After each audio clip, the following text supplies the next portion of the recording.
और अब बात अवैध धर्मांतरण के मास्टरमाइंड छांगुर के गाजी की। गिरफ्त में रशीद को लेकर कई खुलासे हुए हैं, जिससे छांगुर ने गाजी का नाम दिया था।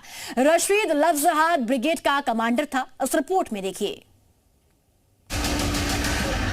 धर्मांतरण से करोड़ों का साम्राज्य खड़ा करने वाले छांगुर के हमराज गाजी को यूपी एटीएस ने धर दबोचा है। भारत में धर्मांतरण का मास्टरमाइंड भले ही छांगुर था, पर उसके मंसूबों को अंजाम गाजी दिया करता था।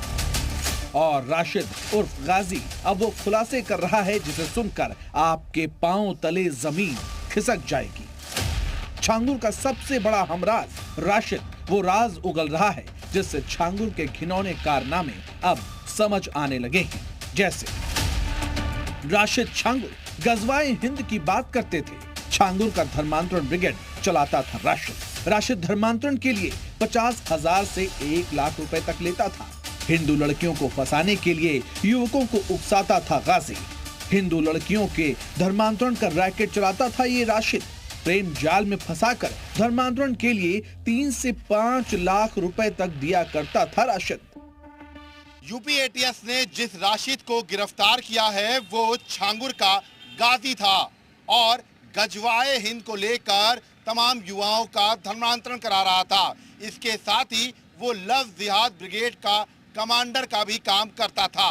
राशिद नेपाल भारत से सटे हुए 46 गांव के युवाओं को अब धर्मांतरण कराकर लव जिहाद ब्रिगेड में शामिल कराने की तैयारी कर रहा था। ऐसे में यूपी एटीएस को ये भी जानकारी मिली है कि राशिद ही वो मोहरा था जिसके माध्यम से छांगुर बड़े पैमाने पर धर्मांतरण कराता था।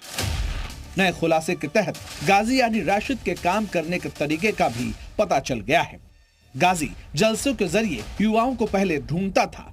कट्टर सोच वाले युवाओं को ढूंढने का काम करता था गाजी। आर्थिक रूप से कमजोर लड़कों की मदद करता था गाजी। धर्मांतरण को लड़ाई बताकर युवाओं का ब्रेन वॉश करता था गाजी। 10 करोड़ की विदेशी फंडिंग के जरिए ये पूरा रैकेट चला रहा था गाजी। अब गाजी यूपी एटीएस के सामने सारे राज उगल रहा है। छांगुर के खिलाफ पुलिस के हाथ मजबूत कर रहा है। मानकर चलिए कि आने वाले समय में गाजी छांगुर के और भी खौफनाक इरादों की पोल खोल सकता है।